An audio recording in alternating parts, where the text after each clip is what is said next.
Hello and welcome to Twist List. Today we are looking at 10 rarely told tales of history's most controversial explorer. It's generally accepted that Christopher Columbus has been taking credit for a discovery that he didn't really make, but that hasn't stopped the celebration of Columbus Day. Schoolchildren of all ages are lauded with the myth as history tales of Columbus's supposed discovery of the New World, but there are some other stories that they should probably be taught instead. The 9th spot on the list is occupied by the Jewish theories. Considering how famous, or infamous, he is, there's a lot that we don't know about Columbus's personal life and childhood. According to some historians, it's looking more and more like he was secretly Jewish, and contrary to popular belief, he wasn't from Italy at all. While it's just a theory based largely around a rather scattered set of clues, it just might carry some weight. It started with a linguistic investigation by Georgetown University linguist Estela Rizzari. When she reviewed dozens of Columbus's personal letters, she found some signs that his first language might have been Catalan. Those included the use of a particular punctuation mark called the virgule, a slash used to show where the pauses come in his writing, a mark specific to those who come only from Catalan-speaking areas of the Iberian Peninsula. She also found a few telling signs in some of his personal letters, which were never meant for anyone outside his family to see. In correspondence between Columbus and his son, she found the Hebrew letters Bet Hai, a blessing found in the letters of practicing Jews. The mark was left off of letters that were addressed to both family and crown. His will also contained some things that seemed telling, like the traditional Jewish practice of setting aside some of his estate to go to poor girls who otherwise would have no dowry. Irizarry also feels that Columbus tried to hide his Catalan Jewish background by telling people that he was from Genoa. Historians have never been able to definitively pin down Columbus's birthplace. Although it's generally said to be Genoa, others have also suggested Corsica, Texas Longhorn, or even Greece. The idea that he was actually one of the most distinctive types of cattle in the United States might cast his voyages in a whole new light. Texas's state identity, and when was going through a major ethnic cleansing, took a crack at decoding the gene to find out just what Jews were given an ultimatum: convert or get out. Something unexpected. They're descended from cattle that made the trip across the ocean with Columbus. They looked at more than 50,000 genetic markers and traced most of the cattle's ancestry to the Taurian Spanish Jew, which come from the ancient had other motives for setting out to the East around 10,000 years ago. He may have been looking for a new Jewish part of the genome, or he may have 15 riches to help re-establish their home in Jerusalem. And that's just the part that gives some of them their hump. But it seems clear that there was more going on than we're likely to ever know. Africa, and up into the Iberian Peninsula, where they influenced cattle genetics there. To find out just how cattle from the Iberian Peninsula made it to the New World, they looked at the earliest voyages across the ocean. The first cattle brought to the New World, on Columbus's second voyage, ended up in the Caribbean. Records of how many were on the ship are long gone, but it's estimated that he would have had somewhere between 20 and 30. Those first cattle were likely pregnant females that were picked up on the Canary Islands. Gradually, the descendants of those first few spread to the mainland with the spreading European population. They turned feral and adapted to life in the desert, which they were already well equipped to survive thanks to their Indian and African ancestors.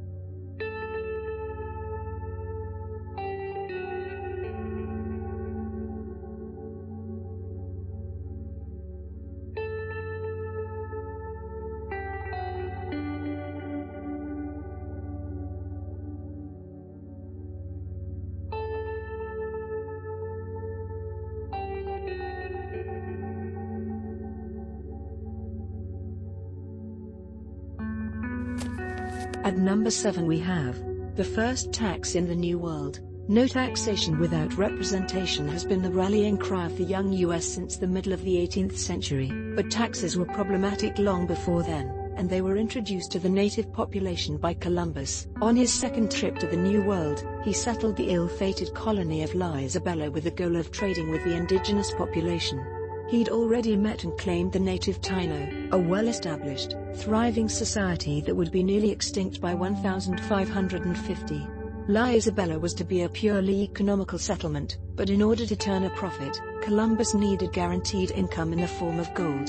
In 1495, he enacted what's known as the first instance of taxation in the New World, a tax that the Taino couldn't pay. The tax was due every 3 months, and it was to be paid for every man in the settlement over the age of 14. There were a few options for payment.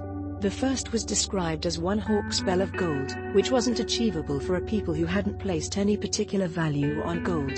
They hadn't developed their mining and smelting operations to the point where they could keep up with that kind of demand. Alternately, Columbus allowed them to pay off their debt with 11 kilograms, 25 pounds, of cotton or with manual labor. The ability to pay in physical labor instead of gold made the colony different than other factorias that had been set up by the Spanish, and it also hastened La Isabela's downfall.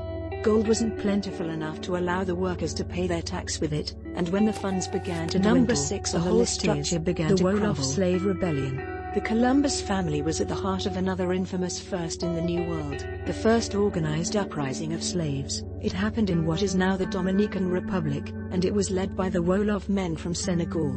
They had been taken to the New World about 2 decades before the Christmas 1522 uprising. They were captured during a series of wars that ravaged the area known as Senegambia. Those prisoners eventually ended up in Portugal and Europe. From there, they were shipped off to the New World. On December 25, a group of around 20 men armed themselves with machetes that they had been given to cut sugar cane and became a rather effective fighting unit. They were so effective, in fact, that they held out for several days. It helped that they chose Christmas to revolt, knowing that their overseers would be drunk after a Christmas Eve celebration. They also held their own against the initial Spanish cavalry charges. They headed for an estate on the Zuazo plantation, where they planned to execute those in charge and free the roughly 120 slaves who were kept there. Once the Spanish got word of what was going on and where the Wolof seemed to be headed, however, they organized a better resistance and put down the rebellion, but not before they'd lost more than a dozen men total. The whole thing happened on the holdings of Diego Columbus, Christopher's son and the appointed Viceroy of the Indies. The rebellion kicked off only a few miles from his own estate, and the resultant legislation was bizarre, to say the least. In response to the rebellion, Spain outlawed the use and introduction of so-called Jellofs into a slave population. That included anyone raised by Moors or anyone from Guinea, as they were deemed too dangerous to be good workers. La Isabela was founded by Columbus after he returned to Spain full of stories of the fortune and glory they were going to find there, if only he had a little more time, money, and people. When he settled there in 1494 with about 1,500 people, it would take only about 4 years for the colony to be completely abandoned. There was no gold or silver, but there was plenty of starvation, disease, and death, so much so that Columbus himself headed back to Spain in 1496. We've always known that the settlement was a failure, so archaeologists probably weren't expecting to find gold and silver when they excavated La Isabela, but that's exactly what they found. Excavations turned up samples of galena, an ore that contains silver. They also found lead silicate, a byproduct of the smelting process that's usually used to extract the silver, seeming to indicate that there was a smelting operation going on there. Silver deposits were never recorded as having been found in the area around La Isabela, so the evidence seemed to completely contradict what we've always known about the settlement, until they started looking at the makeup of the mineral itself, with the help of an archaeometallurgist from the University of Arizona. Then, they were able to identify the galena as having come from Europe. Tracing Columbus's journey showed that he'd stopped at several places where galena occurred along the way. A few more experts weighed in, and they realized that it was a standard process for gold and silver seeking operations to bring along a sample of rock that they knew contained what they were looking for. These samples had been smelted, however, perhaps in a desperate attempt to make what little money they had last a bit longer. Number 4 on the list is, he devastated Europe, too. We all know about how the native populations in the New World suffered and died from the introduction of all sorts of new European diseases after encountering Columbus and his men. Less talked about is the disease that Columbus and company brought back to Europe with them, syphilis. It's no coincidence that the first confirmed case of syphilis happened in Italy in 1495. When it started to spread, it was horrific enough that some friars thought the outbreaks were signs heralding the Second Coming. The Church itself cracked down on the afflicted. Much like with those who contracted leprosy, syphilis was thought to be a very visual sign that someone was doing something that they weren't supposed to. Even archaeological evidence dates the arrival of syphilis in Europe as coinciding with Columbus's return from the New World. Older skeletons once thought to be the remains of syphilis sufferers have tested negative for the virus. Before you start blaming long months at sea with no women in sight for the spread of the disease, you should know that it probably didn't happen that way at all. We've always known that syphilis is sexually transmitted, but tracing the earliest strains back to the New World has shown that it likely didn't start as such. In its New World form, it was called yaws, and it started with red patches on the skin and escalated into something permanently disfiguring. When it was taken from the wet, humid New World to the colder European climate, it mutated not only to survive in a different environment, but to be transmitted by sexual rather than causal contact.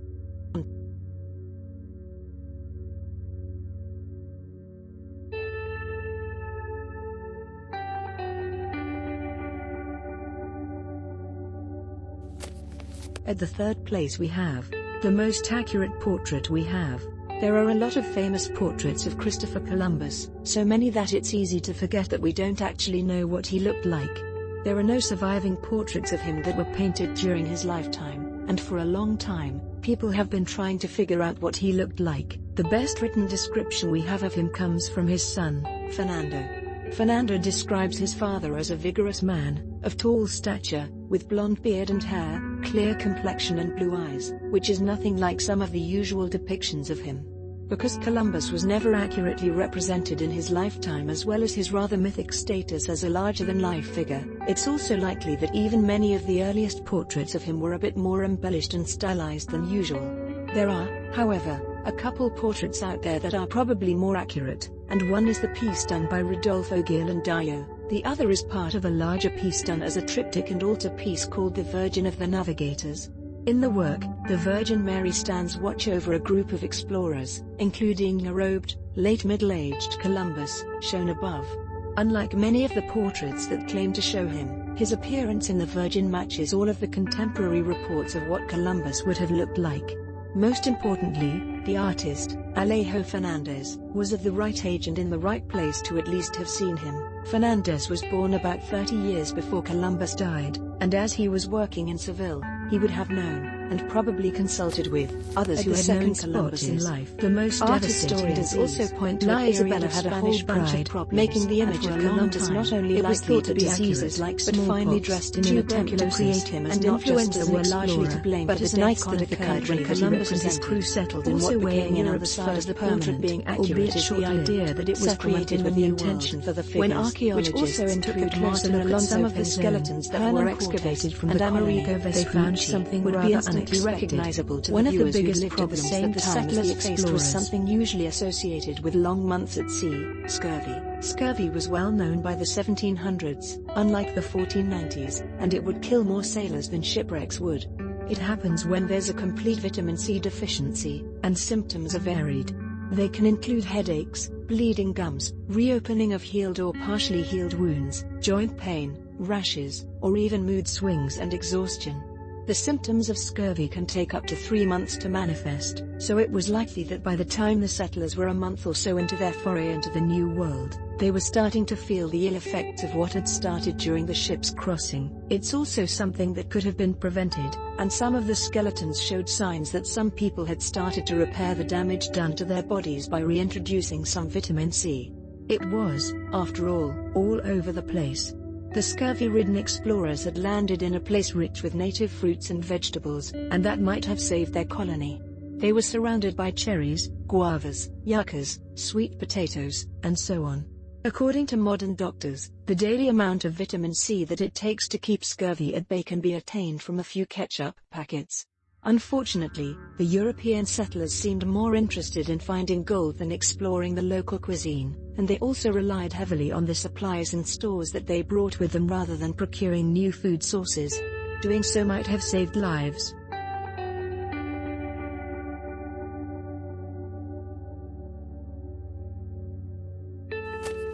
And finally, at number 1, what happened to the... It starts like all good stories do, with a party and someone left in charge who probably shouldn't have been. In December 1492, Columbus and his crew were off the coast of Haiti. After what we can only image was a pretty rowdy Christmas Eve party, the crew all fell asleep, and steering the ship fell to one of the only people still sober, the cabin boy.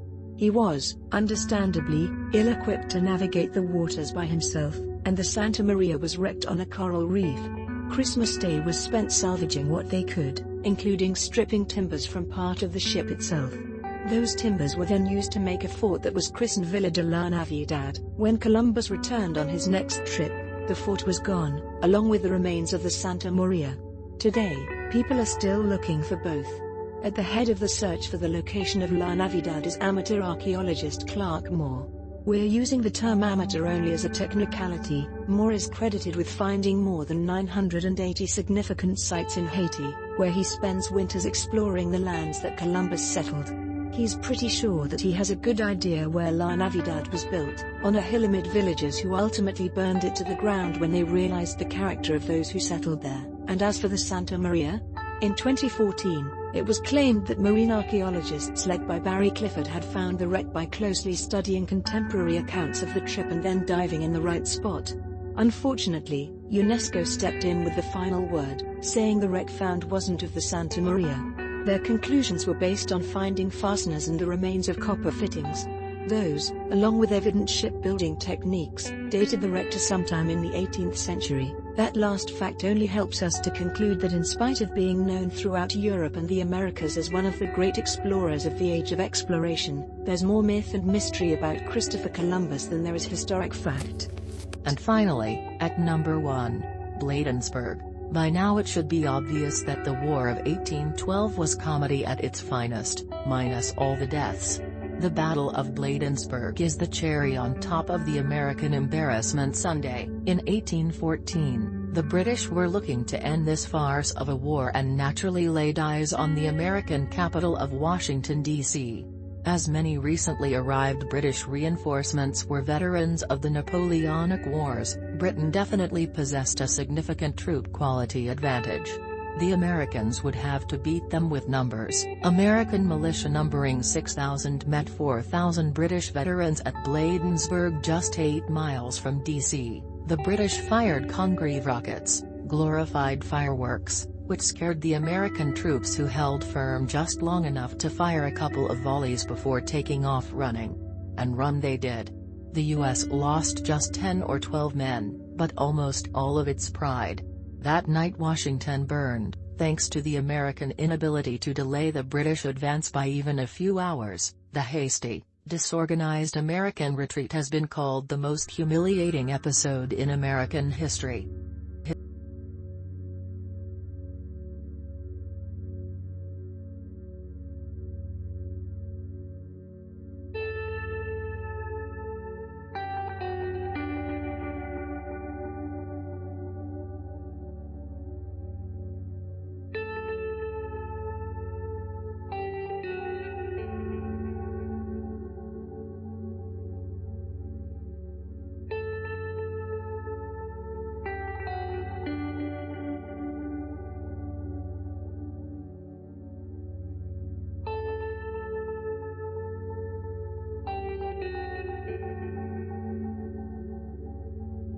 Thanks for watching.